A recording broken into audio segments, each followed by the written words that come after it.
The smell of pine and cinnamon hung thick in the air of the diner, mixing with the grease from the fryer and the bitter tang of overbrewed coffee. Christmas lights blinked erratically along the windows, casting red and green shadows across empty booths. My feet ached, a deep, bone-weary throb that radiated up my calves and settled in my lower back. 8 hours. 8 hours of forced smiles, of pretending the holiday cheer plastered on every surface didn't make the loneliness cut deeper. I wiped down the counter for the 3rd time, my reflection staring back at me from the chrome napkin dispenser. Dark circles under my eyes. Hair pulled into a messy bun that had given up hours ago. The cheap polyester uniform clung to my skin, damp with sweat and the residue of 1,000 orders I'd carried tonight. "You heading out soon, sweetie?" Marlene called from the kitchen, her voice scratchy from decades of cigarettes. "Yeah, just finishing up." My voice sounded hollow, even to my own ears. Christmas Eve. Everyone else had somewhere to be. Families gathered around tables laden with food. Couples exchanging gifts by glowing trees. And me? I'd volunteered for the closing shift, because an empty apartment felt worse than serving strangers who barely looked at me. The bell above the door chimed. I glanced up, ready to recite the "we're closing" speech I'd perfected. But the words died in my throat. She wasn't what I expected. Mid-50s, maybe, with kind eyes and an expensive coat that looked out of place in our rundown diner. Her heels clicked against the checkered linoleum as she approached the counter, and I caught a whiff of her perfume, something floral and sophisticated that didn't belong in a place that smelled like yesterday's meatloaf. "We're about to close, ma'am, but I can get you something to go. I'm not here to eat." She smiled, and something about it made my chest tighten. Pity. I recognized it immediately. "I'm Maria. I come here sometimes for the pie. You served me last week, remember?" I didn't, but I nodded anyway. Faces blurred together after a while. "You mentioned you'd be working tonight, Christmas Eve." She set her purse on the counter, fingers drumming against the worn formica. "Do you have plans after your shift?" The question landed like a stone in my stomach. No, not really. "My nephew," she continued, her voice gentle, careful. "He's alone tonight too. His family, well, it's complicated, but he's a good man. And I hate thinking of him spending Christmas in that big house by himself." I should have said no, should have recognized the warning signs, the careful way she watched me, the practiced ease of her pitch. But exhaustion makes you stupid. Loneliness makes you desperate. "A blind date?" The words tasted strange in my mouth. "Just dinner, company, 2 people who shouldn't be alone on Christmas." She pulled out her phone, showed me a picture. "His name is Dante. He owns some businesses in the city. He's harmless, I promise." The photo showed a man in his early 30s, dark hair, strong jaw, eyes that seemed to look through the camera rather than at it. Handsome in a way that made my stomach flip. Too handsome.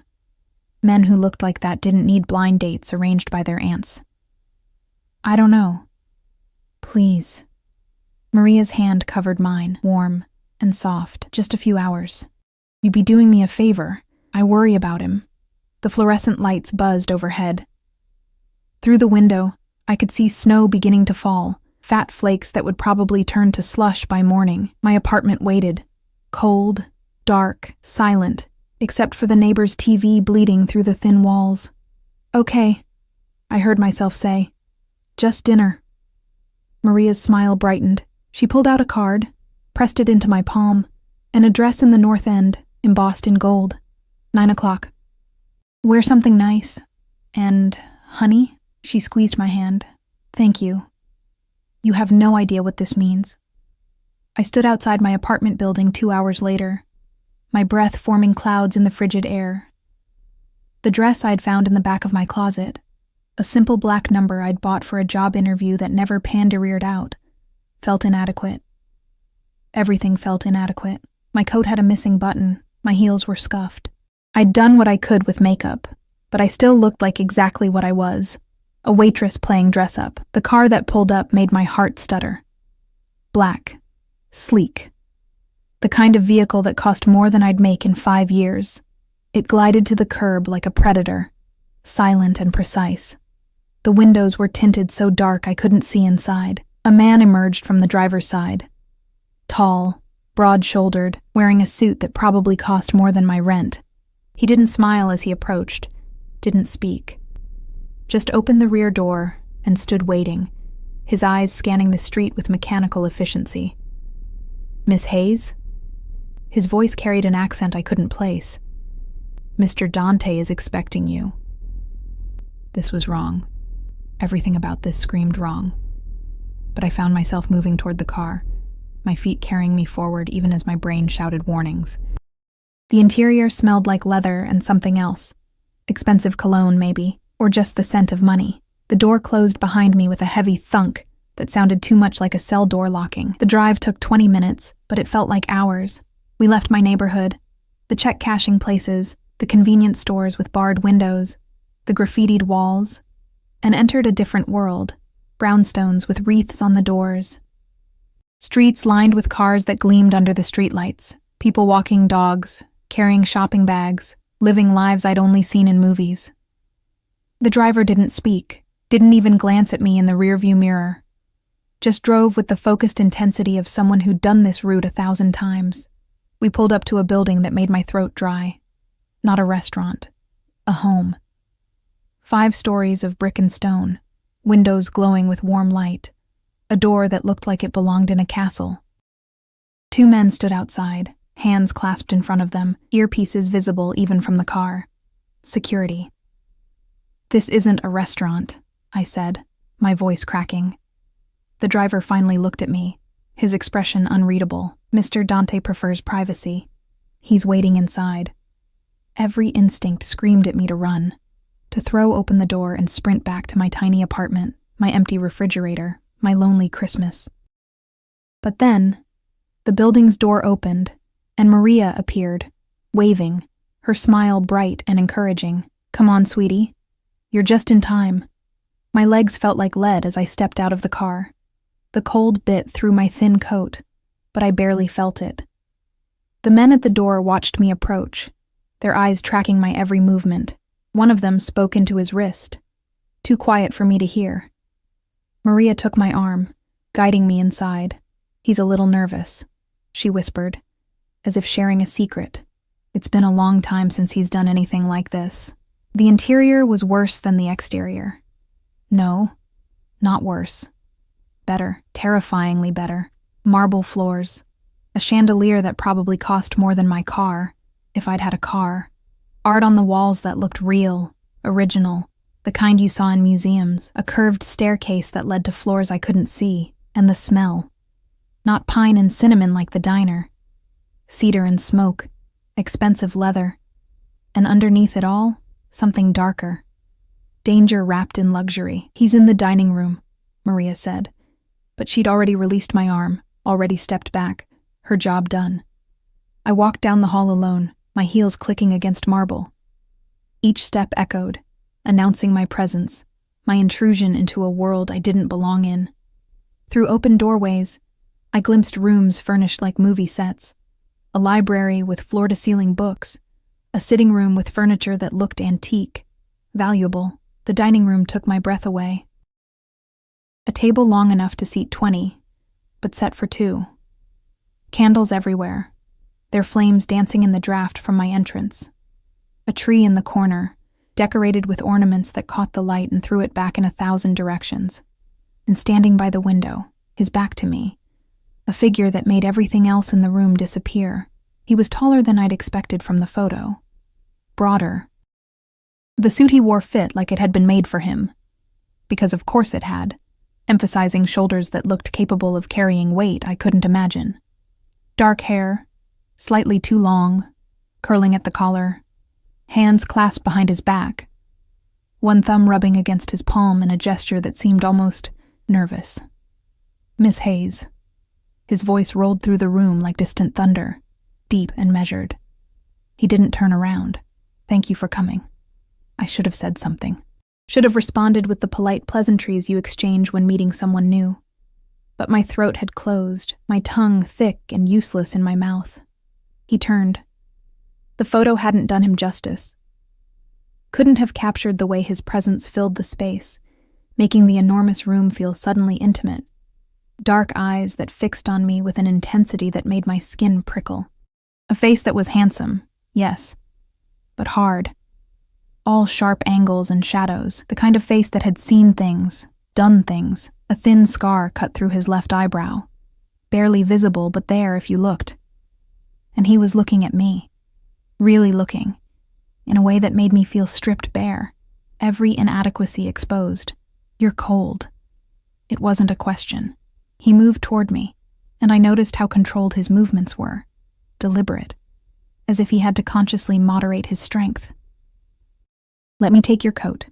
His fingers brushed my shoulders as he slid the coat off, and I swear I felt electricity shoot down my spine. He handed it to someone I hadn't noticed.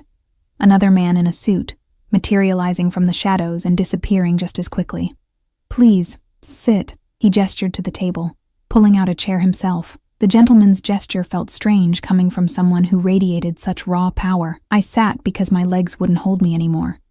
He took the seat across from me, and I realized the placement was strategic. Close enough to see every expression, every flinch, but far enough that I couldn't easily flee. "Maria tells me you work at Tony's diner." He reached for a bottle of wine I hadn't noticed, pouring deep red liquid into crystal glasses. "How long have you been there?" 2 years. My voice sounded foreign. "It's just temporary, until I figure out what's next." A slight smile touched his lips, but it didn't reach his eyes. Most temporary things become permanent.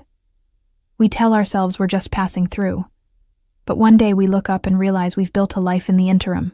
There was something in his tone, experience maybe, or regret. I wrapped my hands around the wine glass, needing something to anchor me. The crystal was so fine I feared it would shatter at my touch. "You didn't want to be here tonight," he said. And it wasn't a question. Maria can be persuasive. "Neither did you, I'm guessing." The words came out before I could stop them, emboldened by nerves and the absurdity of the situation. His eyebrow, the one with the scar, lifted slightly. "No," he agreed. I didn't. But I'm glad she insisted. Footsteps approached, and suddenly the room filled with people. Not guests, staff. They moved with synchronized precision, placing plates in front of us, filling water glasses, adjusting napkins. Food appeared like magic, courses I couldn't name, presentations so elaborate they looked too beautiful to eat. And through it all, Dante watched me. Not the food, not the carefully choreographed service. Me. "This is too much," I whispered when the staff retreated, leaving us alone again. "I'm just a waitress. You're not just anything." His voice had an edge now, sharp enough to cut. "Don't diminish yourself." The command in his tone made me flinch. This wasn't polite dinner conversation. This was something else entirely. I picked up my fork, more to have something to do with my hands than from actual hunger. The food tasted like air, or maybe I was too nervous to register flavor. Every sound seemed amplified. The clink of silverware, the rustle of his movements, my own too loud breathing. "Tell me about yourself," he said, cutting into his food with mechanical precision. Beyond the diner, beyond tonight, what was there to tell? My life was small, forgettable. But his eyes demanded an answer, so I gave him fragments. College dropout, dead-end jobs, an apartment I could barely afford. Dreams that had withered from neglect. He listened like every word mattered. His focus so complete it felt physical, a weight pressing against my skin. "And family?" he asked. "Why spend Christmas alone?" The question hit harder than intended. "There's no one," I said simply. "My mom died when I was 20. I don't know where he is, Dad. It's just me." Something flickered across his face. Recognition, maybe, or understanding. "I know what that's like, being alone." "You have Maria," I pointed out. "I have Maria," he agreed. "And a dozen other people who depend on me, work for me, need things from me. But being surrounded by people isn't the same as not being alone." The vulnerability in those words surprised me. For a moment, the hard mask slipped, and I glimpsed something underneath. Something tired. Something human. The moment shattered when his phone buzzed. He glanced at it, and his entire demeanor changed. The softness vanished, replaced by something cold and dangerous. He stood abruptly, the chair scraping against marble. "Excuse me." The words were clipped, controlled. He was already moving toward the door, the phone pressed to his ear, his voice dropping to a low growl I couldn't decipher. I sat alone in the enormous room, surrounded by luxury I couldn't comprehend, and realized I'd made a terrible mistake. This wasn't just dinner. This wasn't a lonely man seeking company on Christmas. This was something else entirely. Through the doorway, I heard voices. Dante's, sharp and commanding, and others responding with deference that bordered on fear. Words filtered through. Problem, shipment, handle it. My hands started shaking. I set down my fork before I dropped it, the metallic clatter too loud in the silence. He returned 5 minutes later, his expression carefully neutral, but I could see the tension in his jaw, the way his hands flexed at his sides. "I apologize," he said, retaking his seat. "That was unavoidable." "What do you do?"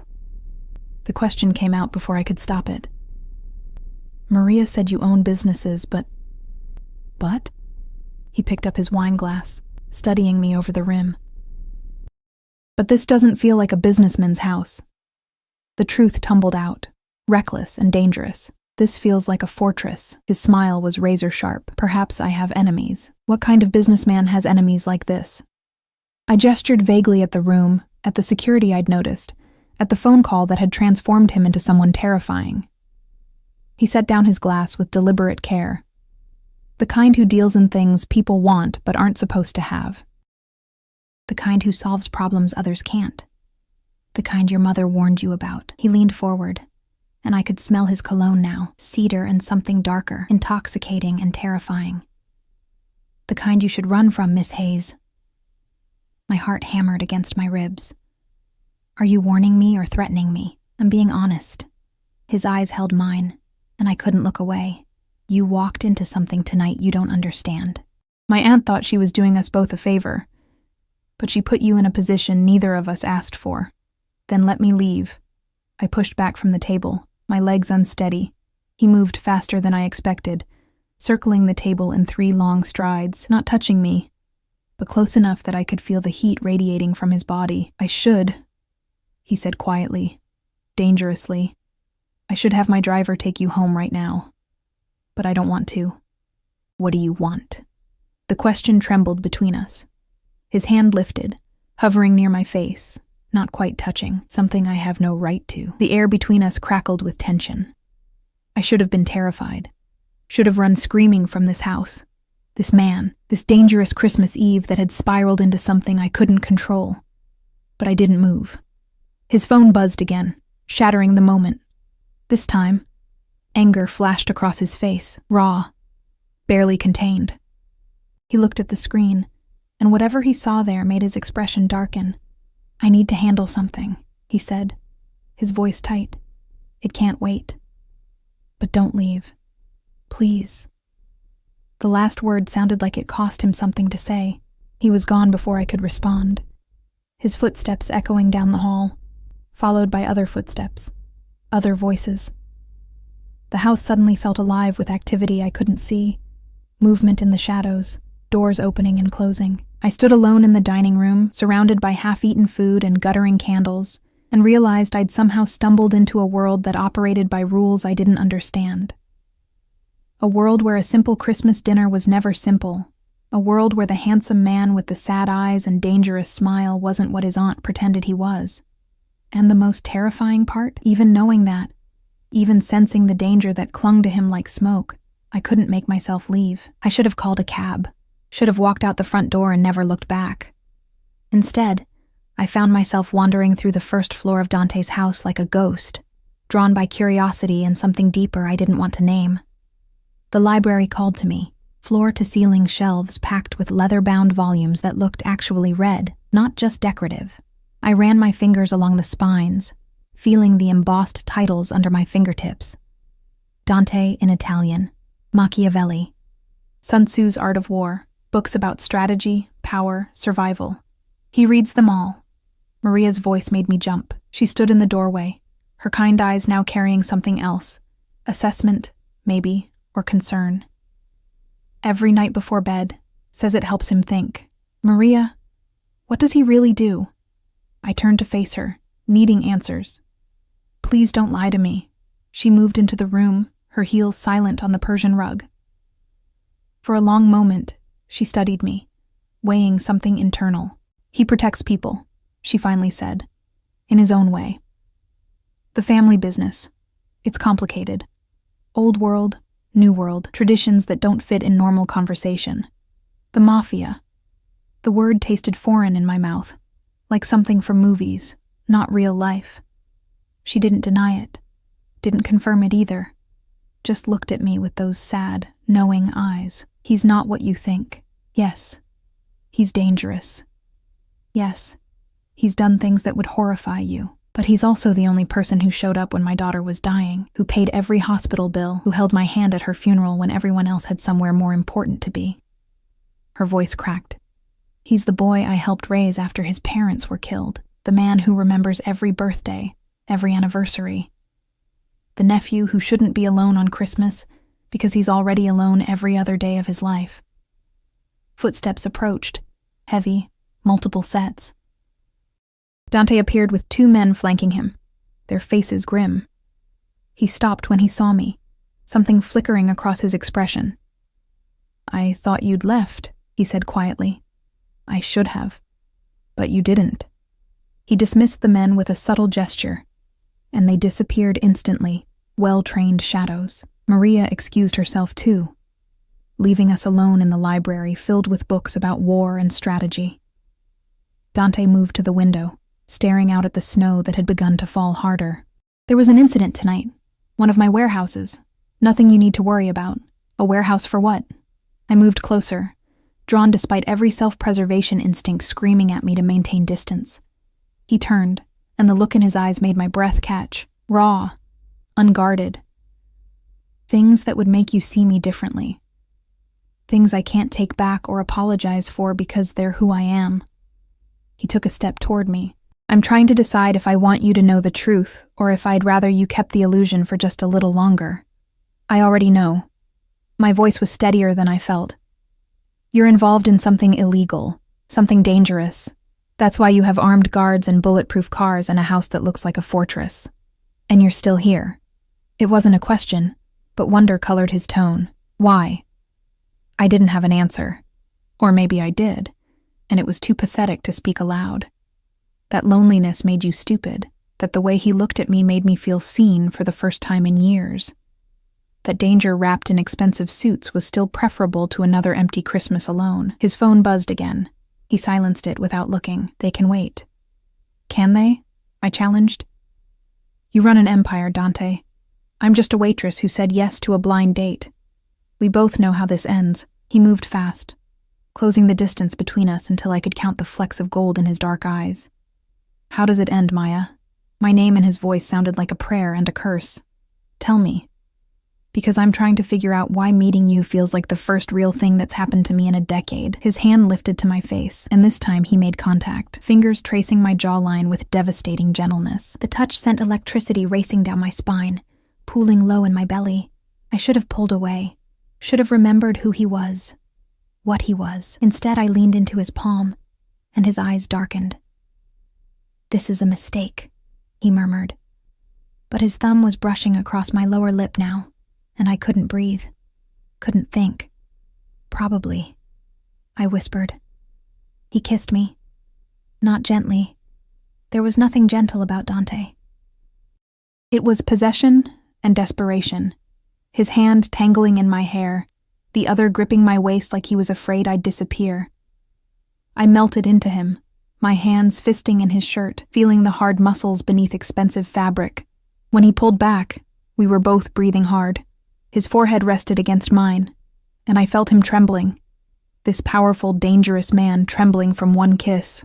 Stay tonight, he said, his voice rough. Just stay. I don't want to be alone. I don't want you to be alone. Every rational thought screamed no. Every survival instinct I possessed demanded I run.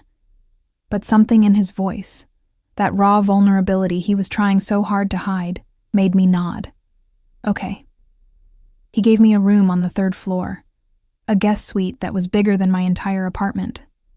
The bed looked like something from a palace, piled with pillows and covered in silk sheets. A fireplace crackled in the corner, filling the space with warm, dancing light. "There are clothes in the closet," Dante said from the doorway, maintaining careful distance now, as if that kiss had scared him as much as it had me. "They should fit. And if you need anything, there's a phone by the bed. Just dial 0. "Who answers?" I asked. "Security?" A ghost of a smile. "Something like that. Try to sleep, Maya. Tomorrow we'll figure out what happens next." He started to leave, but I caught his arm. "Dante? Thank you. For tonight. For not lying to me." His expression softened, and he pressed a kiss to my forehead. Chaste, tender. Nothing like the one in the library. "Lock the door after me, and don't open it for anyone but me." The implied threat in those words should have terrified me. Instead, I felt oddly safe. I locked the door as instructed and explored the closet. Designer clothes with tags still attached hung in neat rows, women's clothes in various sizes, as if he'd prepared for any possibility. I chose soft pajamas, cashmere that felt like a cloud against my skin. Sleep should have been impossible, but exhaustion dragged me under almost immediately. I dreamed of dark eyes and dangerous smiles, of hands that could hurt but chose gentleness, of a kiss that tasted like Christmas and sin. I woke to sunlight streaming through unfamiliar windows and the smell of coffee. For a disoriented moment, I couldn't remember where I was. Then it all came flooding back. The blind date, the fortress house, Dante's kiss in the library. Someone had left a tray outside my door. Coffee, pastries, fresh fruit arranged artfully on fine china. A note in bold, masculine handwriting. "Good morning. Join me for breakfast when you're ready. Third door on the left, second floor." D. I showered in a bathroom that had more marble than most museums, dried off with towels that probably cost more than my monthly rent, and found clothes laid out on the bed that fit perfectly. Jeans that actually fit my curves, a soft sweater in deep green, even undergarments in my size. The attention to detail was either thoughtful or deeply unsettling. Maybe both. Following Dante's directions, I found him in a sun-drenched breakfast room that overlooked a garden buried in snow. He stood by the window, phone pressed to his ear, his voice low and commanding. I don't care what excuse he gives. He had one job and he failed. Make an example. He paused, listening. "No, I'll handle Romano myself. Set up a meeting for tonight." Another pause, and his voice dropped to something deadly. "If he resists, remind him what happened to the last person who thought they could steal from me." He turned and saw me frozen in the doorway. Something shifted in his expression, the cold calculation melting into something warmer, more human. "I have to go," he said into the phone, then ended the call without waiting for a response. "Maya, I wasn't sure you'd still be here." "I wasn't sure either," I admitted, moving into the room. The table was set for 2, laden with food that looked professionally prepared. "Do you always eat breakfast like this?" "Usually I don't eat breakfast at all," Maria insisted, once she learned you'd stayed. He pulled out a chair for me, that old-world courtesy at odds with the violent conversation I'd just overheard. "I hope you slept well. Better than I should have, considering." I sat, acutely aware of how close he was, how his cologne, that cedar and smoke scent, made my head spin. "Who's Romano?" His jaw tightened. "Someone who made a poor decision. It doesn't concern you. You're going to hurt him. Not a question. I'm going to teach him why stealing from me is a fatal mistake." He sat across from me, pouring coffee with steady hands that had probably broken bones, pulled triggers, done things I couldn't imagine. "Does that frighten you?" It should have. God, it should have. But looking at him in the morning light, seeing the shadows under his eyes that suggested he hadn't slept, the way his fingers drummed against the table in barely contained tension, I felt something else entirely. "Yes," I said honestly, "but not enough to leave." Satisfaction flashed across his face, quickly masked. "Eat. We have things to discuss." The food was incredible, but I barely tasted it. Dante watched me between bites of his own meal, his gaze intense, cataloging every movement. "I need to tell you something," he said finally, setting down his fork with deliberate care. "And you're not going to like it." My stomach clenched. "What?" "Last night, after you fell asleep, I had my people run a background check on you." He held up a hand before I could protest. Standard procedure. Anyone who enters my home, my life, gets vetted. I don't apologize for it. Anger flared, hot and immediate. You had no right. I had every right.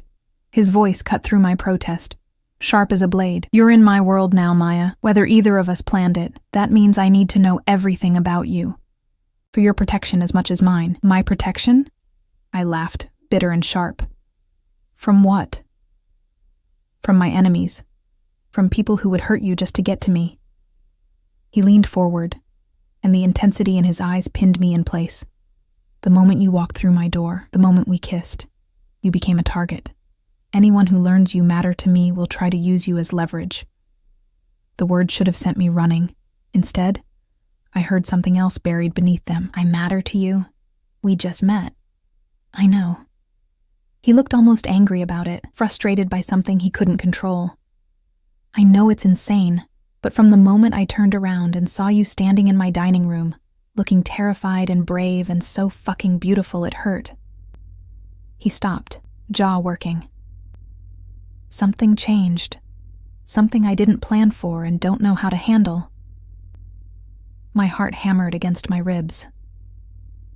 Dante, your background check came back clean. Almost too clean. You're exactly what you appear to be. A woman working too hard for too little, alone in a city that doesn't care if you disappear. His voice gentled, but there was one thing that stood out: your father. Ice flooded my veins. What about him? Robert Hayes. Disappeared 8 years ago after being questioned about embezzlement from his employer, a construction company that did work for various organizations.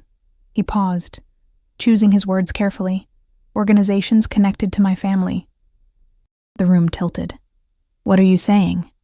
I'm saying your father stole from people I'm associated with.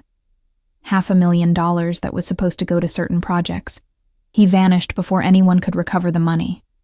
Dante's eyes bore into mine. I'm saying there's a file on him, a debt unpaid. I couldn't breathe, couldn't process what he was telling me. My father, useless, absent, the man who'd abandoned my dying mother and disappeared into the wind, was connected to the Mafia. You think I know where he is? My voice sounded hollow, distant. You think that's why I'm here? No. He stood, moving around the table toward me. I don't think that at all, but others might. When word gets out that you're under my protection, people will ask questions. They'll dig into your past. They'll find that connection. Under your protection? I stood too, needing to move, to escape the suffocating weight of his revelations. I'm not under anything. I'm leaving. This was a mistake. His hand caught my wrist, gentle but immovable. You can't leave. Watch me. Maya, listen to me. He pulled me closer, and I hated how good it felt, how safe despite everything screaming that he was the danger. My people aren't the only ones who ran that background check. By now, every family in the city knows you spent the night here. They know I kept you when I should have sent you home. They're already making assumptions, drawing conclusions. What kind of conclusions? But I already knew. Could see it in the grim set of his jaw. That you're mine. That you matter. That hurting you would hurt me. His other hand came up to cup my face. Thumb brushing away a tear I hadn't realized had fallen. I can't undo that. I can't send you back to your apartment and pretend nothing happened. You'd be dead within a week. The words landed like physical blows. This is insane. You're insane. We had one dinner, and one kiss that rewrote every rule I have about keeping people at distance. His forehead pressed against mine, and I felt him shaking again, that barely contained emotion that seemed so at odds with his reputation. I'm sorry. I'm so fucking sorry. But I can't let you go now. I won't. You're keeping me prisoner. The accusation hung between us, ugly and true. I'm keeping you alive. He pulled back, and the look in his eyes was raw, desperate. Stay. Give me time to handle this, to make you safe again. And if I refuse? Something dark flickered across his face. Then I'll have to make that choice for you. The threat was clear, unmistakable. But underneath it, I heard something else. Fear. He was afraid. afraid of what would happen to me, afraid of what he was becoming, afraid of feelings he couldn't control. I should have fought, should have screamed, demanded my freedom, called the police. Though what good would that do against a man who probably had half the force on his payroll? Instead, I asked the only question that mattered. Why? Why do you care what happens to me? His laugh was bitter, self-mocking. Because for the first time in 10 years, I felt something other than emptiness when I looked at another person. Because you didn't flinch when I told you what I was. Because you're standing here arguing with me instead of cowering, and it's the most real conversation I've had since... He stopped, jaw clenched. I don't know why, Maya. I just know that the thought of someone hurting you makes me want to burn the entire city to ash. The intensity in his voice should have terrified me. Maybe part of me was terrified. But another part, the lonely, desperate part that had said yes to a blind date just to avoid spending Christmas alone, felt something else entirely. Wanted, protected, seen, even if it came wrapped in danger and threats and a gilded cage. How long?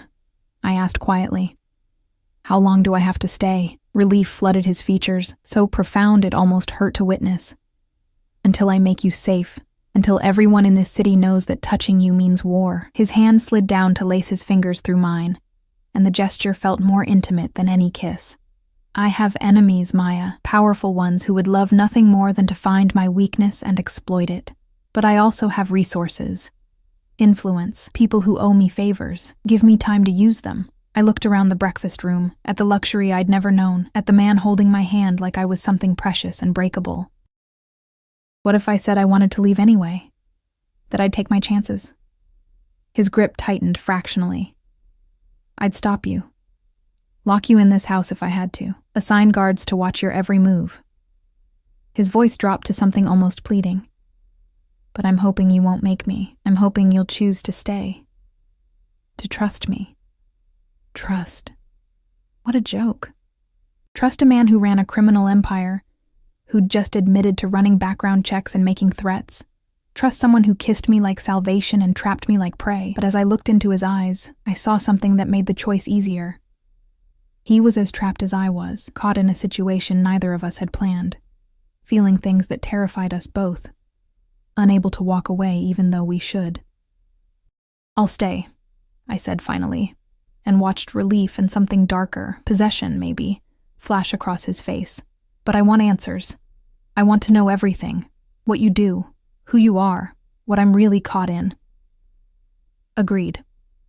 He brought my hand to his lips, pressing a kiss to my knuckles that felt like sealing a deal. A dangerous deal. A deal that might destroy me. But God help me. I couldn't bring myself to care. The next few days blurred together in a strange mixture of luxury and captivity.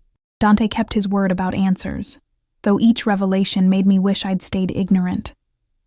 He controlled territory across 3 states, gambling, protection, imports that never went through official channels. He had judges on payroll, cops who looked the other way, politicians who owed him favors they could never repay. When he spoke on the phone, grown men trembled. When he walked into a room, everyone else fell silent, and he was obsessed with keeping me safe. I couldn't leave the house without an escort of at least 3 armed men. My phone, he'd given me a new one, untraceable, had limited contacts.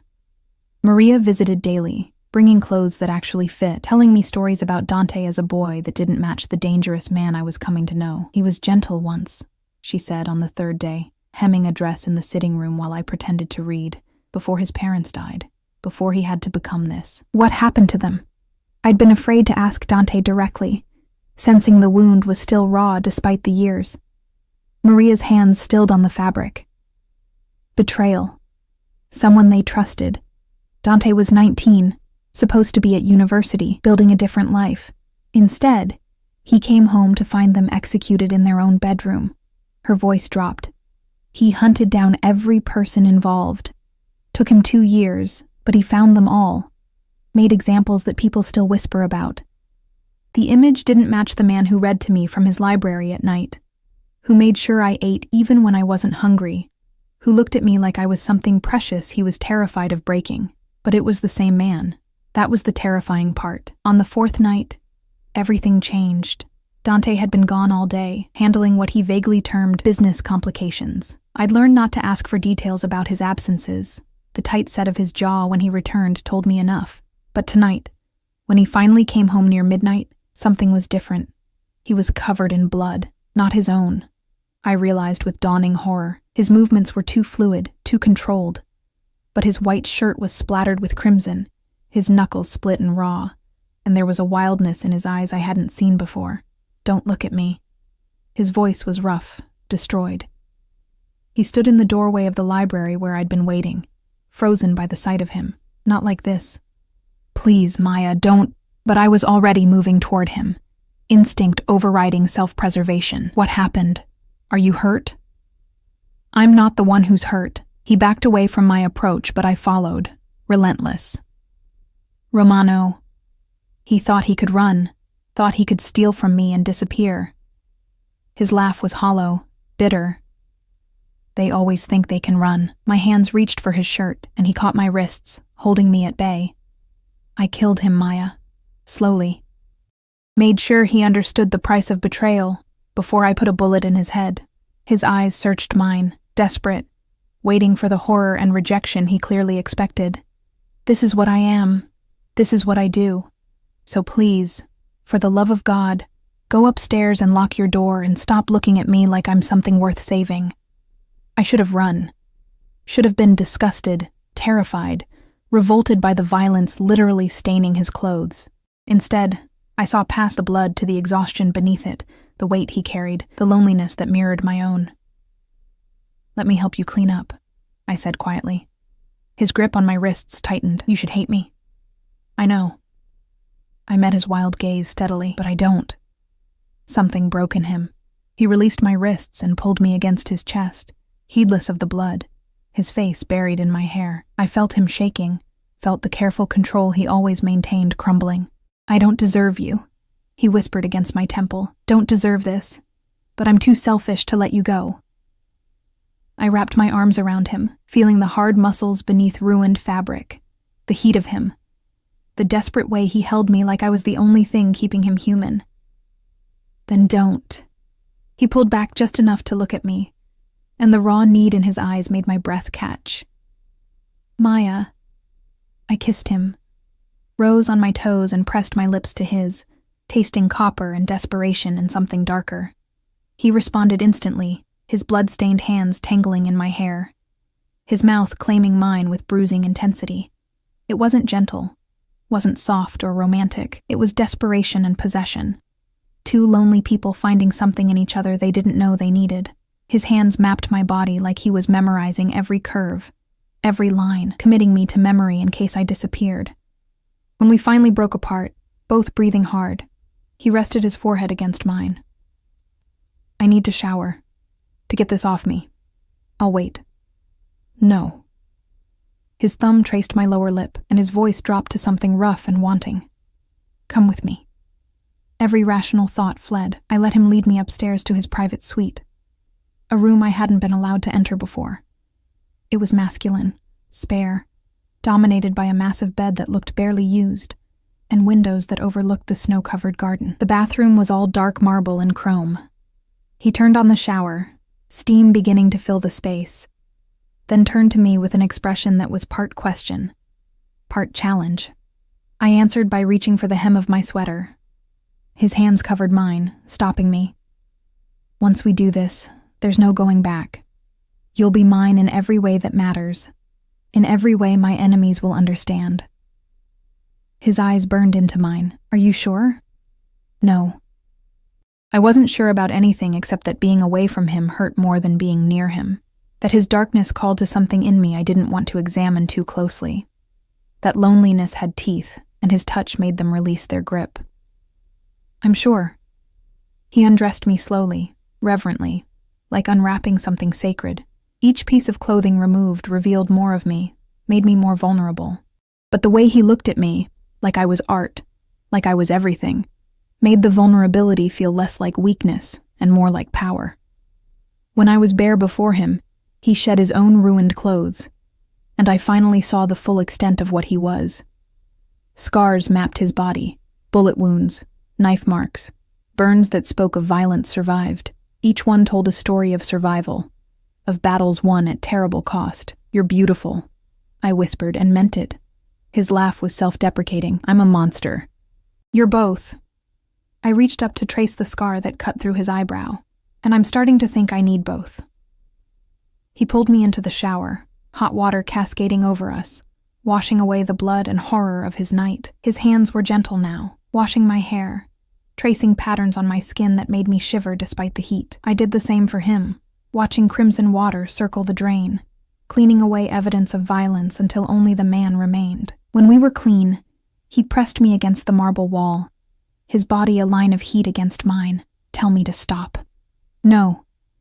His mouth claimed mine again, and this time there was no hesitation, no holding back. His hands mapped every inch of me, learning what made me gasp, what made me moan. I responded in kind, exploring the hard planes of his body, feeling powerful muscles tense under my touch.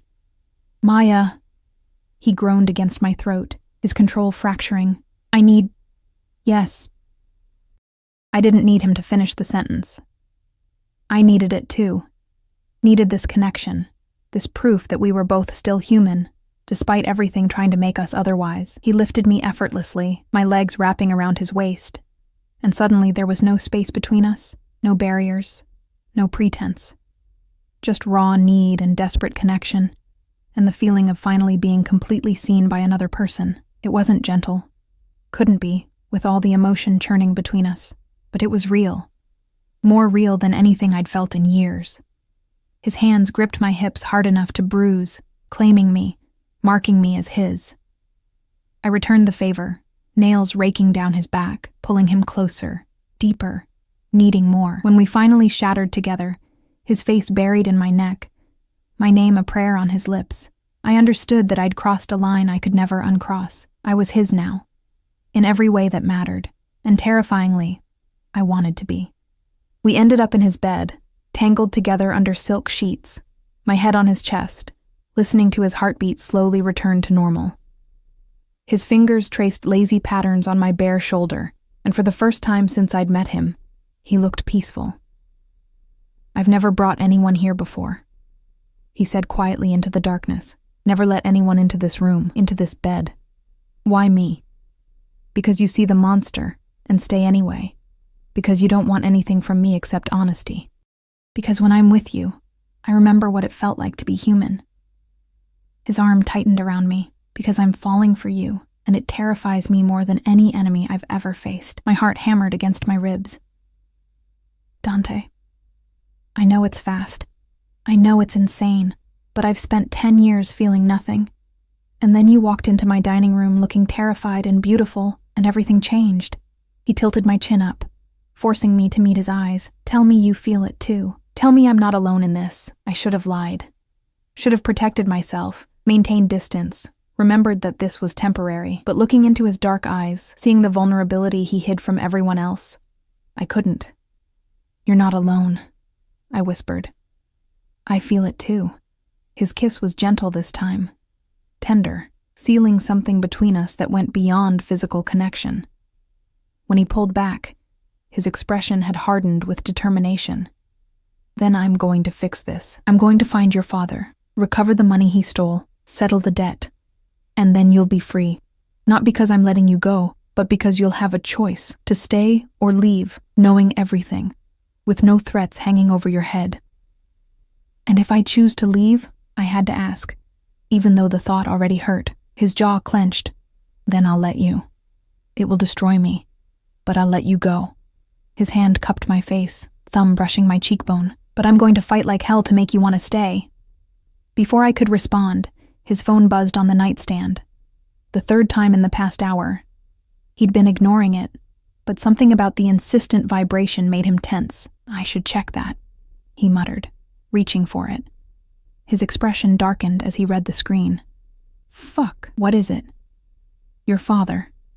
He sat up, all traces of softness vanishing as the boss reasserted control. "Someone knows where he is." My heart stopped. "What?" "One of my contacts in Atlantic City. He's been asking questions, flashing money around, using the name Robert Hayes. Dante was already moving, pulling on clothes with efficient speed. If my people found him, others will too. I need to get to him first. I scrambled out of bed, reaching for my own clothes. I'm coming with you. Absolutely not. He turned to face me, and the expression on his face was pure command. It's too dangerous. You stay here where it's safe. He's my father, Dante. Whatever he did, whatever debt he owes, I deserve to face him. No. The word was final, absolute. I'm not risking you. Not for this. Anger flared, hot and immediate. You don't get to decide that. You said you'd give me answers, give me choice. This is my choice. We stared at each other, wills clashing. I saw the moment his resolve wavered, saw him weighing protection against my agency. Finally, he cursed under his breath. Fine, but you follow my orders exactly. If I say run, you run. If I say hide, you hide. Understood? Understood. He pulled me against him, his kiss hard and possessive. If anything happens to you, I will burn the world. Remember that. 30 minutes later, we were in his car, the bulletproof Mercedes with tinted windows, speeding through empty streets toward Atlantic City. 2 additional cars flanked us, filled with his men. Dante drove himself, his jaw set in grim determination, one hand on the wheel and the other resting possessively on my thigh. Tell me about him, he said as we hit the highway. Your father. I stared out at the darkness flying past. There's not much to tell. He was never around much, even before he left. Always had some scheme, some big score that would fix everything. Mom worked herself to death while he chased dreams that never materialized. Bitterness crept into my voice. When she got sick, he couldn't handle it. Disappeared 6 months before she died. Left me alone to watch her waste away. To make decisions about hospice care and funeral arrangements at 20 years old. Dante's hand tightened on my thigh. I'm sorry. Don't be. I learned early that the only person I could count on was myself. I turned to look at him. Until now, maybe. His expression softened fractionally. You can count on me, Maya. Whatever happens tonight, whatever we find, I've got you. It should have sounded arrogant, presumptuous. Instead, it sounded like a vow. We arrived at a rundown motel on the outskirts of Atlantic City just after 3 a.m. The neon sign flickered erratically, advertising vacancy in sputtering red letters. Dante's men surrounded the building before we even exited the car, moving with military precision to secure entrances and exits. Room 12, Dante said, checking his phone. 2nd floor. My contact says he's alone, but stay behind me regardless. We climbed the exterior stairs, our footsteps echoing in the pre-dawn silence. Dante positioned himself in front of me, one hand inside his jacket where I knew he kept a gun. At room 12, he paused, listening. Then he kicked the door open. The room was a disaster, clothes everywhere, empty bottles, the smell of cigarettes and desperation. And sitting on the bed, looking 10 years older than I remembered, was my father. He jumped at the intrusion, then froze when he saw Dante's gun. His eyes slid past the threat to land on me, and shock registered across his weathered face. Maya? His voice cracked on my name. How did you— Shut up! Dante's command cut through the air like a whip. Robert Hayes. You've been a hard man to find. My father's face went pale. I don't know what you're talking about. Don't insult my intelligence. Dante moved further into the room, and I saw my father shrink back, recognizing the danger he faced. $500,000, stolen from a construction project 8 years ago. Money that belonged to people I represent. I can explain. I don't care about explanations. Dante's voice was cold, detached. The voice of a man who'd killed earlier that night without hesitation. I care about repayment, with interest. My father's eyes darted around the room, looking for escape, finding none. I don't have it. I spent it. Lost most of it in Atlantic City, drank the rest. Then you have a problem. Dante raised the gun slightly, because the debt still exists, and debts to my family get paid one way or another. Wait! I pushed past Dante, ignoring his warning growl. Standing before my father for the first time in 8 years, I felt nothing but cold clarity. You abandoned me. Left me alone with a dying woman who spent her last months asking where you were, why you didn't come. My voice shook with suppressed emotion. And now I find out you did it because you stole money from the Mafia? Because you were too stupid and selfish to think about the consequences? Shame flickered across his face. Maya, sweetheart, I never meant— Don't! The word cracked like a whip. Don't you dare call me that. You lost that right when you walked away. Dante's hand landed on my shoulder, gentle but firm. Maya, step back. I looked at him, saw the cold determination in his eyes, and understood what he intended to do. No, there has to be another way. There isn't.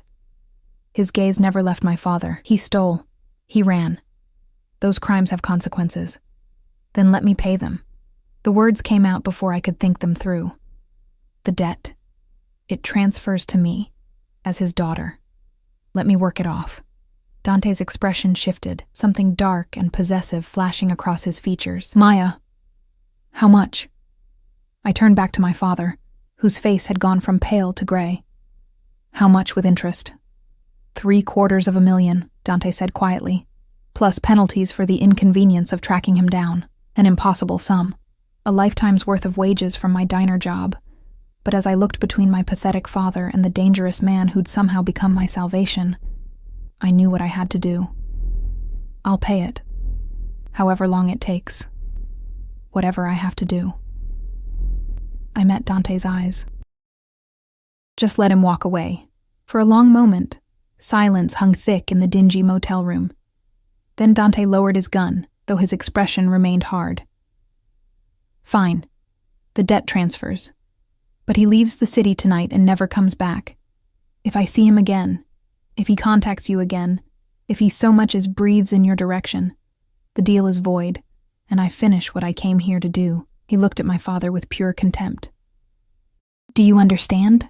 My father nodded frantically, already moving toward the door. He paused when he reached me, and for a moment, I thought he might apologize, might show some remorse for the devastation he'd caused. Instead, he just whispered, I'm sorry you got mixed up with people like him, and fled. The door slammed behind him, leaving me alone with Dante and the weight of what I'd just done. I'd bound myself to him more thoroughly than any kiss, any night together. I'd taken on a debt I could never repay, chained myself to his world by choice. That was incredibly stupid, Dante said quietly, but his hands were gentle as they turned me to face him. You just sold yourself to me for $750,000.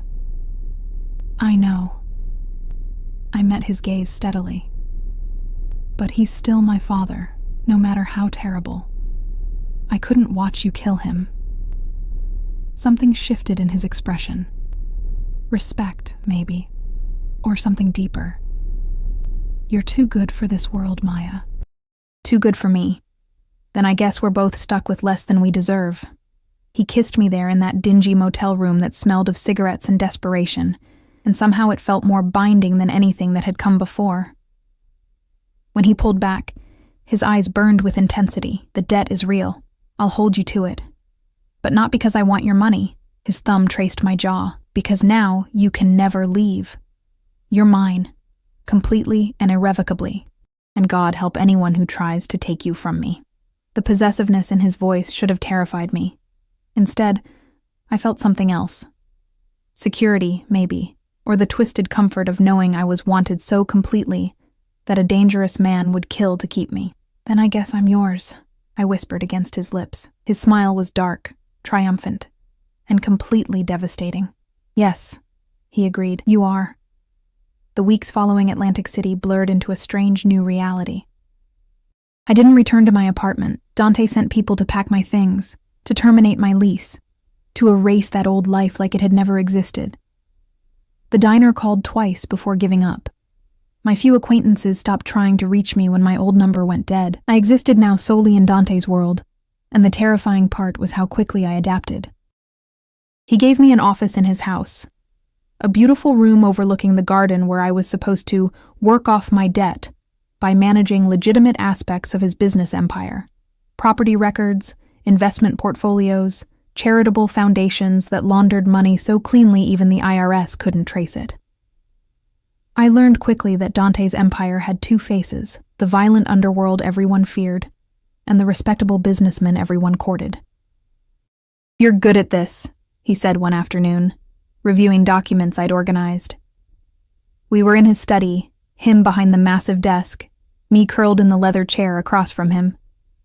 A month had passed since Atlantic City. Snow had given way to early March rain. Better than my last 3 accountants, maybe because I'm not skimming off the top. I raised an eyebrow. His laugh was dark. Maybe. Though those 3 learned quickly why that was a mistake. He set down the papers, his gaze turning predatory. "Come here." I went. Always went when he called, drawn by gravity I couldn't resist. He pulled me onto his lap, his hands spanning my waist possessively.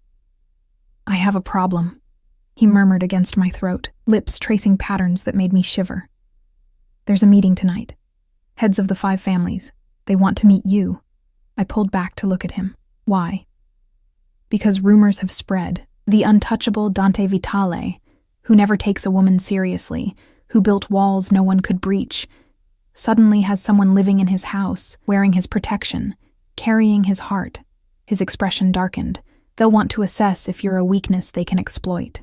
Fear spiked through me. And am I? Yes. No hesitation. Just brutal honesty. "You're the only weakness I have, which is why I need you beside me tonight. Showing them that touching you means declaring war on me personally. You want me to pretend to be your... what, girlfriend? Mistress?" His eyes flashed. "I want you to be exactly what you are. Mine. In every way that matters." His hand slid up to cup my face. "I'm not asking, Maya. I need you there." The possessiveness should have chafed. Instead, I found myself nodding. "What do I wear to meet mob bosses?" His smile was sharp. "Leave that to me." The dress he provided was devastating. Black silk that clung to every curve, slit high on the thigh, neckline that suggested more than it showed. Diamonds glittered at my throat and ears, borrowed from a collection that probably belonged to his mother. My hair was styled in elegant waves, makeup applied by a professional who appeared and disappeared like a ghost. When I descended the stairs, Dante was waiting in the foyer, and the look on his face made my breath catch.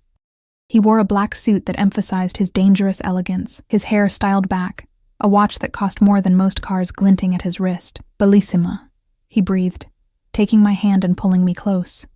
"You'll drive every man in that room insane with wanting what they can't have." Is that the goal? The goal is making sure they know you're untouchable, that even looking at you wrong will cost them everything. His kiss was possessive, claiming. "Stay close to me tonight. Don't accept drinks from anyone else. Don't wander off, and if anyone makes you uncomfortable, you tell me immediately." The venue was a private club in the financial district, the kind of place that didn't advertise, where membership cost 6 figures and discretion was guaranteed. We entered through a back entrance, Dante's hand firm on my lower back, 4 of his men forming a protective box around us. The private dining room was already full when we arrived.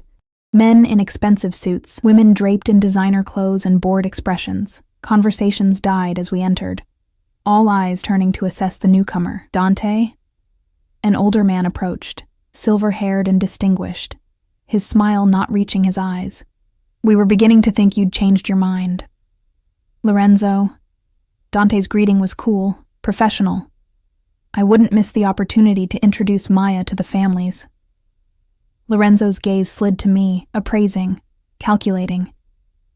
"So the rumors are true. The Ice King has thawed." He extended his hand. "Lorenzo Marchetti, a pleasure." I took his hand briefly, feeling Dante tense beside me. "Maya Hayes." "Hayes." Lorenzo's eyes sharpened with recognition. "Any relation to Robert Hayes?" The room fell silent. I felt Dante's hand press warningly against my back, but I kept my expression neutral. "My father, though we're not in contact." "Interesting." Lorenzo's smile turned calculating. "I heard that debt was recently resolved, transferred even.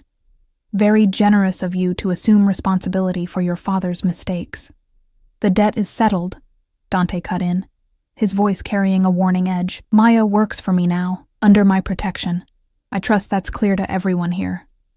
Murmurs rippled through the room. Another man approached, younger, handsome in a slick way that made my skin crawl. Clear as crystal, Dante. Though you can't blame us for being curious about the woman who accomplished what no one else could.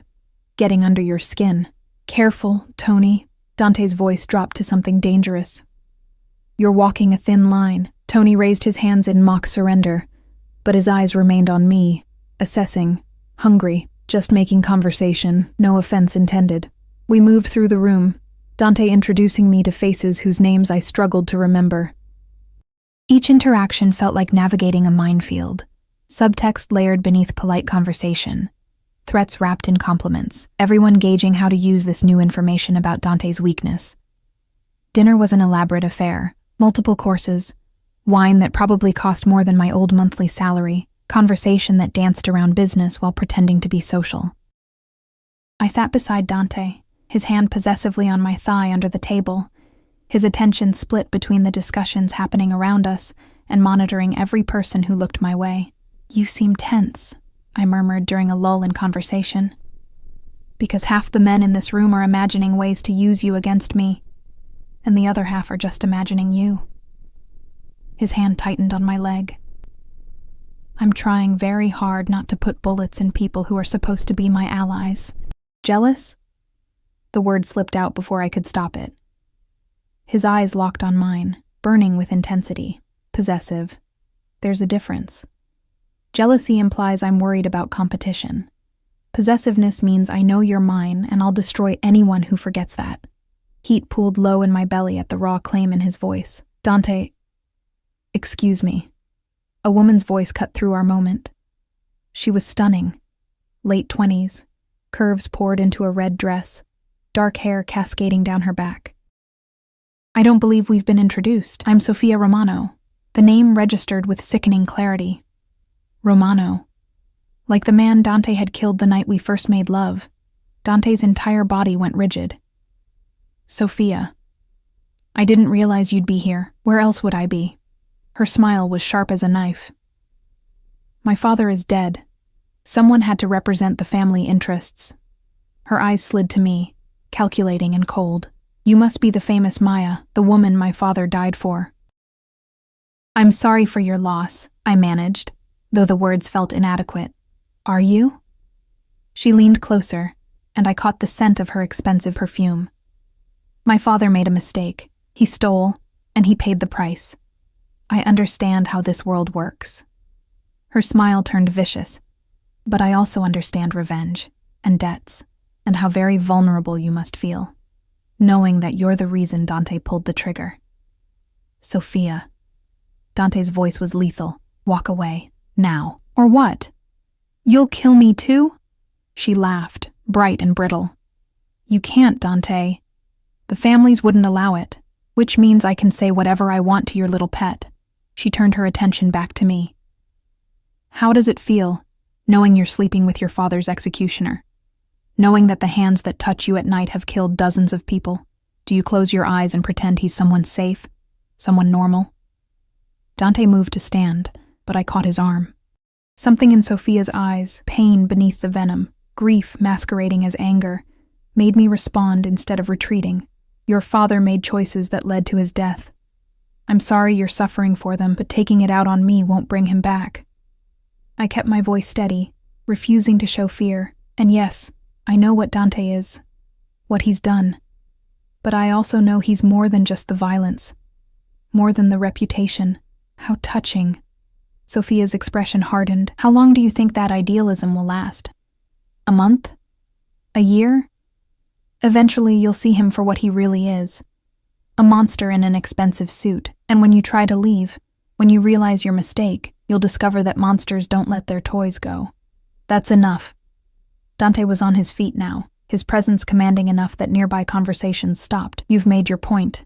But if you threaten Maya again, family politics won't save you. I've killed for less than disrespect toward what's mine. The entire room had fallen silent, watching the confrontation unfold. Lorenzo stood, his voice carrying authority. Perhaps we should all remember why we're here. Unity. Cooperation. Not settling personal vendettas. Sofia held Dante's gaze for another moment. then smiled coldly. Of course. Forgive my grief-stricken rudeness. She turned to me one last time. Enjoy your cage, Maya. I'm sure it's very comfortable. She walked away, leaving tension crackling in the air. Dante's jaw was clenched so tight I worried he'd crack teeth. Around us, conversation slowly resumed, but I could feel the weight of eyes still watching, assessing, filing away this drama for future use. We're leaving. Dante's tone brooked no argument. Now, he practically dragged me from the room, his men falling into formation around us. The ride home was silent, his anger radiating in waves I could almost touch. When we reached the house, he dismissed everyone curtly, then turned to me with barely controlled fury. That was a mistake. I should never have brought you there. I'm fine. You're not fine. His voice echoed through the foyer. Sofia Romano just threatened you in a room full of witnesses, and because of family politics, I can't do a damn thing about it. You're exposed now, vulnerable, and it's my fault for thinking I could protect you just by keeping you close. I moved toward him, but he backed away. Don't. I need to think. Need to figure out how to handle this before... His phone rang, cutting off whatever he'd been about to say. He glanced at the screen and cursed viciously. What? His greeting was sharp, then his face went pale. When? How many? A pause. I'm on my way. He hung up and looked at me with something like desperation. There's been an attack. One of my warehouses. 3 of my men are dead and the building is burning. His hands clenched into fists. This is a message. Someone is making a move against me and they're using tonight's dinner as a distraction. Go, I said immediately. Do what you need to do. I can't leave you alone. Not after Sofia's threat. Then leave guards. Maria. Someone. I cupped his face, forcing him to focus on me instead of the chaos unfolding. You have people depending on you. I'll be safe here. He kissed me hard, desperately. Lock yourself in my room. Don't open the door for anyone but me. If anything feels wrong, use the panic button I showed you. Another kiss. This one tasting like goodbye. I love you, Maya. I should have said it before, but I love you. And I will burn this entire city before I let anyone hurt you. The words should have terrified me. Instead, they felt like a lifeline. I love you too. Now go. He left with half his men, leaving the other half scattered through the house as guards. Maria appeared within minutes, her face drawn with worry. Come on, sweetie. Let's get you upstairs where it's safe. But as we climbed the stairs, as I heard the house settling into tense alertness around me, I couldn't shake Sophia's words. Monsters don't let their toys go. Was that what I was? A toy? A possession? Or had I become something more, something real enough that Dante would risk everything to keep me safe? The answer, I realized, might determine whether I survived what was coming. Because as I looked out the window of Dante's room, watching rain streak the glass, I understood with chilling clarity that the dinner tonight hadn't been about introductions or unity. It had been a declaration of war, and I was standing directly in the crossfire. The attack came 3 hours later. I was in Dante's bed, trying to sleep, when the first explosion rocked the house. The windows rattled in their frames, alarms shrieking to life, and suddenly the night erupted into chaos. Gunfire. Shouting. The sound of breaking glass and splintering wood. Maria burst through the door, her face white with terror. Maya, we need to move. Now. What's happening? They're here, inside the house. She grabbed my arm, pulling me toward the hidden door in the wall that Dante had shown me. A panic room, he'd called it, in case of emergencies. Dante's on his way back, but we need to hide you until... Another explosion. Closer this time. The lights flickered and died, emergency lighting casting everything in eerie red. Through the windows, I could see muzzle flashes in the garden, shadows moving with military precision. How many? I asked, my voice surprisingly steady despite the terror flooding my veins. Too many. Maria got the panic room door open, revealing a small, reinforced space with supplies and weapons. Get inside. Lock it from within. Don't open it for anyone until you hear Dante's voice. What about you? I'll lead them away, make them think you ran. Her eyes filled with fierce determination. You're the closest thing I have to a daughter now, Maya. I won't let them take you. Before I could protest, She shoved me inside and slammed the door. I heard the lock engage from the outside, heard her footsteps running in the opposite direction, heard her voice shouting something about the garage. Then nothing but my own harsh breathing and the muted sounds of battle filtering through reinforced walls. I huddled in the darkness, surrounded by bottled water and protein bars, and guns I barely knew how to use, and waited. Waited for Dante to come, waited to discover if love wrapped in violence was strong enough to survive when that violence finally came home. Waited to learn if I was more than just a weakness to be exploited, if I was worth the war Dante had promised to wage. The answer, I knew, would determine everything. Time became meaningless in the panic room. Minutes felt like hours, each sound making my heart race. Was that Dante's voice or an enemy's? Were those footsteps salvation or death approaching? The gunfire eventually stopped. The silence that followed was worse. I pressed my ear against the reinforced door, straining to hear anything. Voices, too muffled to distinguish. Footsteps on the floor above. Then, cutting through it all, a voice I recognized. Maya! Dante's roar shook the walls. Maya, where are you? I scrambled for the lock, my hands shaking so badly I could barely work the mechanism. The door swung open, and suddenly he was there, covered in blood and soot, his suit torn, a gash across his cheek, but alive. Alive and looking at me like I was oxygen and he'd been drowning, thank God. He pulled me against him so hard it hurt, his face buried in my hair. I felt him trembling, felt the terror he'd been holding back finally breaking through.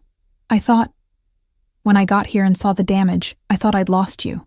Maria, I managed to ask, even though part of me didn't want to know. His expression darkened. She's alive, in the hospital. She took 2 bullets leading them away from you. His hands cupped my face, forcing me to meet his eyes. She saved your life, Maya. If she hadn't... He couldn't finish the sentence, didn't need to. I could see it in his eyes, the abyss he'd nearly fallen into. The violence he was barely keeping contained. Who did this? My voice came out steadier than I felt. Tony Battaglia. The name dripped with venom. He thought taking you would give him leverage, force me to concede territory. He was wrong. Dante's smile was terrifying in its coldness. I've killed 7 of his men tonight. The rest are in my basement, waiting to tell me where to find him. The casual mention of torture should have horrified me. Instead, I felt only grim satisfaction. These people had tried to kill me, had hurt Maria, had violated the one place that had started to feel like home. What happens now? I asked. Now? He pulled back slightly, studying my face like he was memorizing it. Now I end this. Permanently. Tony declared war when he attacked my home, threatened what's mine. The families will understand. Some will even approve. But Maya... His voice dropped. What comes next will be brutal, violent. Everything you've been sheltered from will be impossible to ignore. I need to know if you can handle that. If you can handle me when I'm not holding back. I thought about the past 2 months, about falling in love with a dangerous man, about choosing him over safety, over normalcy, over everything my old life represented, about Maria risking her life to protect me, about the debt I'd taken on, the world I'd entered. I'm not leaving, I said firmly. Whatever you need to do, whatever happens, I'm staying. Something shifted in his expression, relief and possession, and love so intense it burned. Then marry me. The words hung in the air between us, impossible and inevitable all at once. What? Marry me. He said it again more forcefully, not because of the debt, not because of tonight. Because I love you more than I thought I was capable of loving anyone, because you see the monster and stay anyway. Because I want everyone in this world to know you're mine and I'm yours, permanently and irrevocably. His thumb traced my jaw. Because I'm tired of living in darkness, and you're the only light I've found in 10 years. Tears burned my eyes. Dante, I know it's insane. I know it's too fast, too dangerous, too everything. But I also know that life is short and violent, and tomorrow isn't guaranteed, and I don't want to waste another second not having all of you. His forehead pressed against mine. Say yes, Maya. Choose this life. Choose me. Every rational thought screamed no. This was a man who killed without hesitation, who lived by violence, who would drag me deeper into a world most people only saw in movies. A man whose enemies had just attacked his home trying to kidnap me. A man who'd warned me himself that he was a monster. But he was also the man who'd made me feel seen for the first time in my life. Who'd taken on my father's debt and turned it into protection instead of punishment. Who read to me from his library at night and remembered how I took my coffee. Who trembled when he held me like I was something precious he was terrified of breaking. Who loved me despite every reason not to. Yes, I whispered, and watched his expression transform into something beautiful and terrifying. Yes, I'll marry you. His kiss was claiming, possessive, sealing a promise that would bind us together in ways that terrified and exhilarated me. When he pulled back, his eyes burned with determination. Stay here with the guards. I'll be back by morning. His voice had shifted back to the cold command of the boss. And when I return, Tony Battaglia will never threaten us again. Be careful. His laugh was dark. Careful isn't what tonight requires. But I'll come back to you. Always. One more kiss, desperate and deep. I love you, Maya Hayes. Soon to be Maya Vitale. Then he was gone, taking half his remaining men, leaving me with guards and the aftermath of violence and a proposal that changed everything. Dante returned as dawn painted the sky pink and gold. I hadn't slept. Had spent the night helping clean up the damage with the staff who'd survived, checking on Maria at the hospital through video calls, trying not to imagine what Dante was doing in the dark. He found me in the library, surrounded by books that had been knocked from shelves during the attack. Blood still stained his clothes, not his own, I knew instinctively. His eyes carried the weight of violence inflicted, but when they landed on me, they softened. It's done, he said simply. Tony is dead. His operation is scattered. The families have been notified that anyone who comes after you will face the same fate. I set down the books I'd been holding. How many? 12, including Tony. No hesitation, no apology. Just fact. They chose their path when they attacked my home. I should have been horrified, should have seen him as the monster Sophia had warned me about. Instead, I saw a man who'd done terrible things to protect what he loved, who'd become darkness so I could stay in the light. Come here, I said softly. He moved toward me like a man in a trance, his control finally fracturing now that the immediate danger had passed. I pulled him down beside me on the floor among the scattered books, and he collapsed against me, his head on my lap, his arms wrapped around my waist. I was so scared, he admitted into the fabric of my dress. When I got the call that the house was under attack, that they were looking for you, I've never felt fear like that, not when my parents died, not when I've faced death myself. Nothing compared to the terror of losing you. My fingers carted through his hair, feeling him gradually relax under my touch. But you didn't lose me. I'm here. I'm safe. Because of Maria. Because of luck. Because they didn't find the panic room. He pulled back to look at me, and the vulnerability in his eyes broke my heart. I can't do this anymore, Maya. Can't live in fear that every time I leave, you might not be here when I return. Can't keep you in a cage and call it protection. Then what do you want to do? He sat up, pulling something from his pocket. A small velvet box that made my breath catch. I want to marry you. Today. Now. Before anything else can go wrong. Before enemies can regroup. Before either of us has time to overthink this. He opened the box, revealing a ring that was both beautiful and practical. A single diamond. Elegant, but not ostentatious. Set in platinum that gleamed in the morning light. I want you bound to me in every legal and sacred way possible, so the entire world knows that hurting you means declaring war not just on me, but on the Vitale family, on everything I've built. Today, I stared at the ring, my heart racing. I have a judge who owes me favors. He'll perform the ceremony here, this afternoon. Maria can be there, my most trusted men as witnesses. His hands frame my face. I know it's not the wedding every girl dreams of. No white dress, no church, no months of planning. But Maya, I need this. Need you legally mine before the next threat emerges.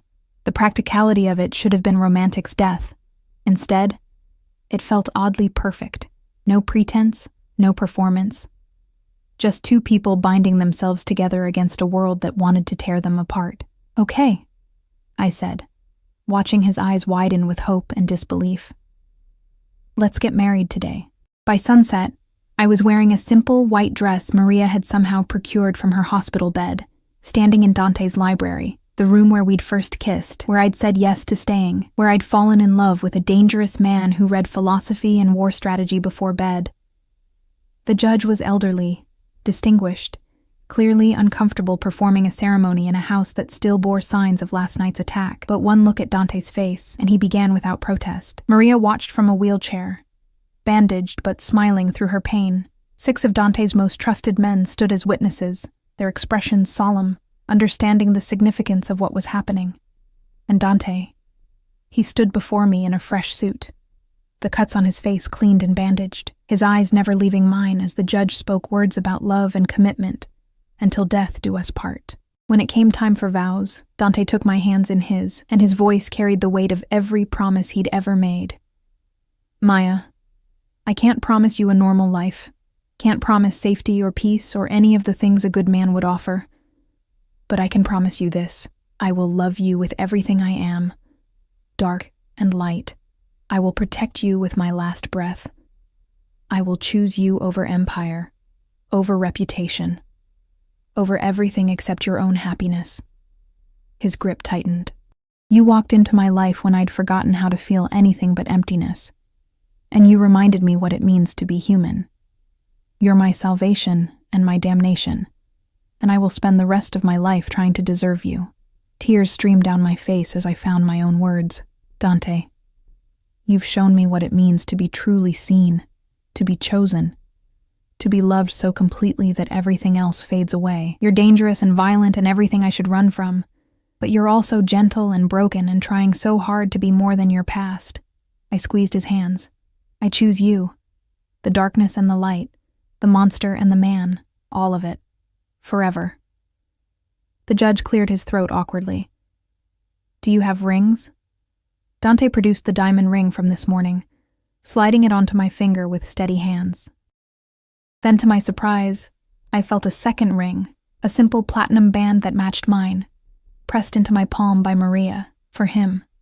She whispered, "Every king needs his queen's mark." I slid the ring onto Dante's finger, watching something fierce and possessive flash across his face.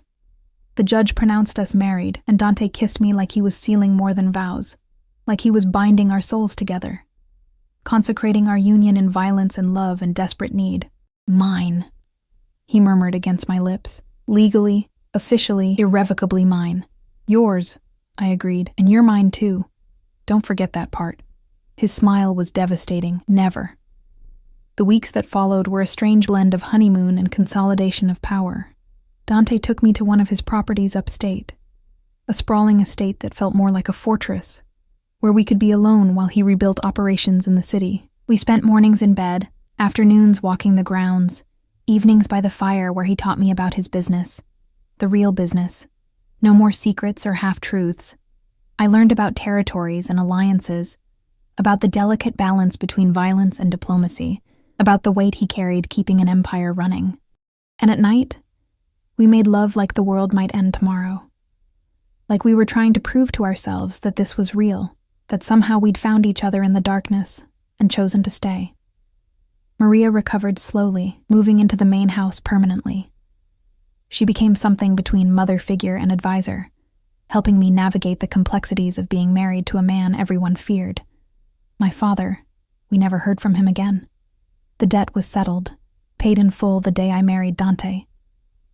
I was free of that burden, free of that past, free to build something new. 6 months after our wedding, I discovered I was pregnant. Dante's reaction was everything.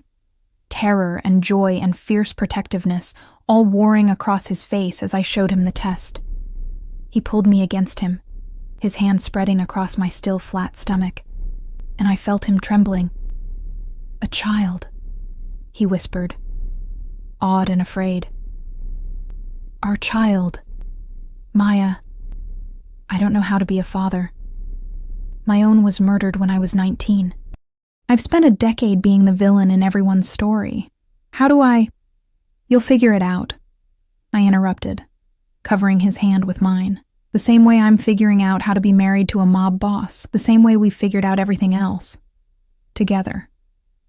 He kissed me then, tender and desperate, and I knew that whatever came next, whatever enemies emerged, whatever challenges we faced, we'd survive it. Because I'd chosen this life, chosen him. Chosen love wrapped in danger and sealed with violence, and I'd never regretted it for a moment. 3 years later, I watched from the window of our bedroom as Dante taught our daughter, Isabella, how to walk in the garden. She was 2, all dark curls and her father's intense eyes, stubborn and fearless in ways that both delighted and terrified us. Again, Principessa, Dante encouraged, crouching down to her level. You can do it. Isabella took 3 wobbly steps before falling into his arms, her laughter ringing through the afternoon air. He caught her effortlessly, spinning her around until she shrieked with joy. Maria appeared beside me, her own smile soft with affection. Who would have thought? The terrifying Dante Vitale, brought to his knees by a toddler. She has him wrapped around her little finger. I agreed, just like her mother. You both do. Maria squeezed my hand. You saved him, you know, from becoming something completely cold, completely lost. He saved me too, I said quietly, from a life of loneliness and invisibility, from forgetting what it felt like to be wanted. We stood together, watching the dangerous man who ruled an empire with violence and fear play tea party with his daughter in a garden filled with roses, watching him be gentle when the world demanded he be hard, watching him love when everyone expected him to destroy. This wasn't the life I'd imagined that Christmas Eve when I'd agreed to a blind date. Wasn't the safe, normal existence I'd once dreamed of. It was better. Dangerous? Yes. Complicated? Absolutely. But real in ways I'd never experienced before. Rich with love that didn't flinch from darkness.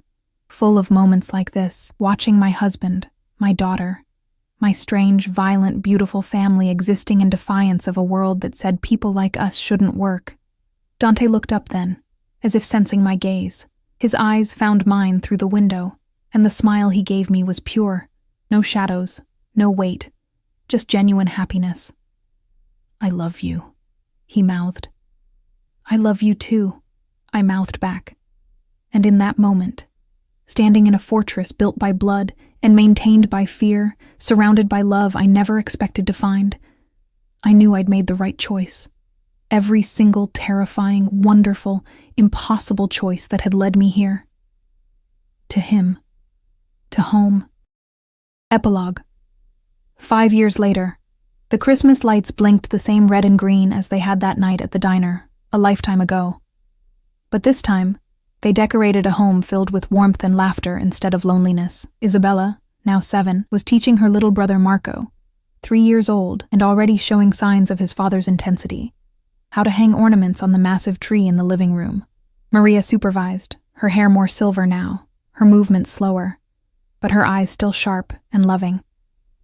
I stood in the kitchen, preparing dinner, watching my family through the doorway. The radio played soft Christmas music. Snow fell gently outside. Dante came up behind me, wrapping his arms around my waist, his chin resting on my shoulder. What are you thinking about? That Christmas Eve, I admitted. When Maria convinced me to meet you. When I walked into your dining room terrified and alone, not knowing my life was about to completely change. Regrets? His voice held a note of vulnerability he only showed with me. I turned in his arms, meeting those dark eyes that had once frightened me, and now felt like home. Not a single one. You? Only that I didn't find you sooner. He kissed my forehead, that you had to spend so many Christmases alone before fate, or Maria's meddling, brought you to me. Daddy! Isabella's voice rang out. Come help! Marco keeps putting all the ornaments on one branch. Dante sighed dramatically, but his smile was genuine as he released me. Duty calls. I watched him go. This dangerous man who'd built an empire on fear, now mediating ornament placement disputes between our children. Who still ran his business with iron control, still commanded respect and terror in equal measure, but who also read bedtime stories every night and made pancakes on Sunday mornings and loved me with an intensity that hadn't dimmed in 8 years. My phone buzzed. A message from an unknown number made my heart skip. Still living in your cage, Maya? S. Sophia. Still out there. Still bitter. Still making her petty threats. But they no longer had power over me. I deleted the message and returned to dinner preparations because I'd learned something important over the years. Sophia was wrong. This wasn't a cage. It was a fortress. A sanctuary. A home built on love that was strong enough to survive darkness. And I wouldn't trade it for anything, not for safety, not for normalcy, not for a life without the dangerous, beautiful, complicated man who taught me that love wasn't always gentle. Sometimes it was fierce and protective, and willing to burn the world to keep you safe. "Mommy," Isabella called. "Come see what we made." I wiped my hands and joined my family by the tree. Dante pulled me against his side. Marco climbing into my arms, Isabella beaming with pride at the slightly lopsided decorations. "It's perfect," I said, meaning it. And it was. My strange, violent, beautiful life, my unexpected salvation, my choice.